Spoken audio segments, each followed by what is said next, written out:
নমস্কার বন্ধুরা, আশা করি সকলেই ভালো আছেন। আমার চ্যানেলে সবাইকে স্বাগতম। বাইরে মুচমুচে আর ভেতরে নরম আর দারুণ স্বাদের মুচমুচে মুসুর ডালের পকোড়া।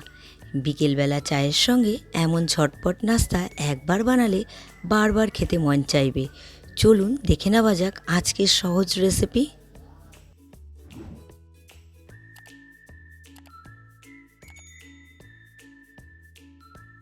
আমি মুসুর ডালের পকোড়া বানাবো, সেজন্য মুসুর ডাল নিয়ে নিয়েছি।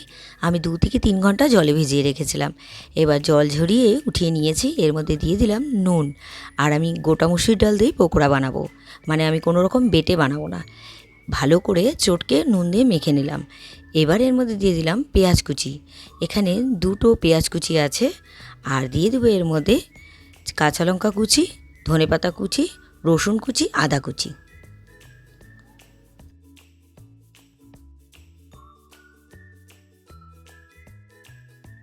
এর মধ্যে দিয়ে দিব রেগুলারই কিছু গুঁড়ো মশলা। প্রথমেই দিয়ে দিলাম হলুদ গুঁড়ো, সামান্য পরিমাণ জিরে গুঁড়ো, গোটা জিরে আর লাল লঙ্কার গুঁড়ো। এবার ভালো করে মেখে নিলাম। এবার এর মধ্যে দিয়ে দিলাম বেসন আর চালের গুঁড়ো।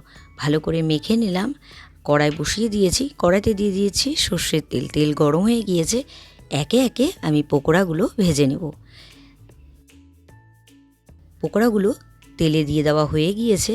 দেখুন, এক পাশটা ভেজে নেওয়া হয়ে গিয়েছে। আমি আর এক পাশটা উল্টে ভালো করে ভেজে নিচ্ছি। আর পকোড়াগুলো ভীষণই ক্রিস্পি হয়, খেতেও কিন্তু ভীষণ দারুণ হয়।